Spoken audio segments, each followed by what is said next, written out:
This was Peter's favorite time of the year, late fall. Almost all the leaves had fallen from the trees, and the crisp, cool temperatures made for almost perfect weather for him. Peter was a mailman in a somewhat affluent suburb of the city, doing one of the few remaining runs that still had delivery door to door. He would start at one end of the neighborhood and at a good work rate would be able to complete his deliveries before 2 in the afternoon. He enjoyed his work and tried to keep a quick pace, both for the health benefit it provided and to be able to finish his day early. He never saw many people on his run. Those he came across would make like he wasn't there, a part of the background, if you will. Peter didn't mind much. He would just smile after trying to make some eye contact, then continue on his way. It was early one morning, a little bit into his route, when he came across a little boy sitting on the steps of an older house.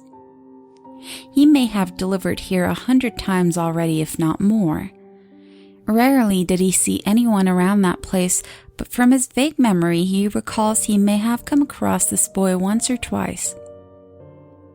This time seemed different, like he almost was waiting for him. He was no more than 10, a bit pale with sandy blonde hair, piercing blue eyes, and almost no expression on his face. He never took his eyes off of Peter as he sat there on the steps, waiting for the mailman to make his delivery. Peter thrust the letter into the boy's outstretched hand and gave him a smile.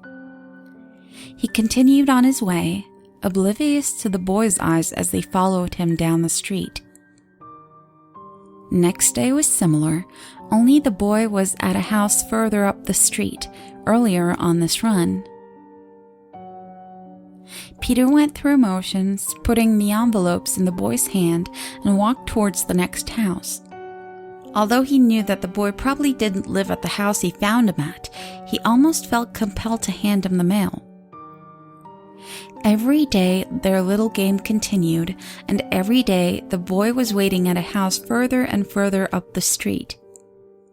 Peter would spot the boy from a distance, and sure enough, there would always be a delivery for the house where the boy sat. There were never any words exchanged between them, but a general uneasiness on Peter's part started to become quite evident every time he approached the steps where the lad sat. Peter started being very anxious about this part of his job. He felt a sense of dread as he would approach the boy and almost be frightened in his presence. Peter could feel that something just wasn't right with the whole situation. The next day started like any other, but as he made his way towards the boy's street, he realized that the object of his angst would probably be at the first house on the block, due to him moving up the street a few houses each day.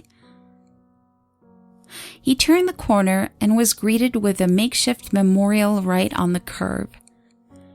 Propped up on the lamppost, there were flowers, crosses, little stuffed animals, and a few toys. Warily, Peter looked over to the first house, almost shaking. The memorial is for the boy. It must be for the boy, Peter thought. He looked over to the house, half expecting not to see him. The boy, however, was there, sitting on the steps, waiting for him. The scene seemed even scarier this time, given Peter's revelation.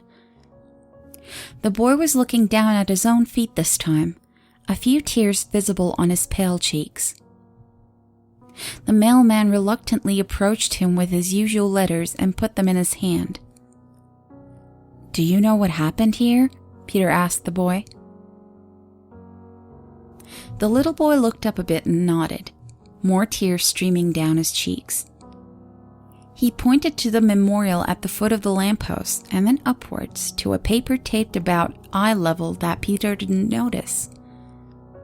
Even though he couldn't read the words from where he was, he knew what the newspaper clipping said. "This is about you, isn't it?" Peter asked, his voice almost breaking. He couldn't believe he was speaking with a child who had died tragically at the spot. "No," the boy answered, almost in a whisper. "It's about both of us." Peter put his head in his hands and sobbed uncontrollably. The memories of the accident came flooding back. The car careening out of control, him trying to push the boy out of the way, the hit and run that disastrously took both their lives. "What's your name?" Peter asked as he tried to compose himself with this new truth. "Michael," said the boy in a bit of a stronger voice than before. "Well, Michael, I think I can finish early today," Peter told him. He put his mail bag down to the manicured lawn and started walking down the street, leaving the makeshift memorial on the corner behind them. Michael got up off the steps and followed.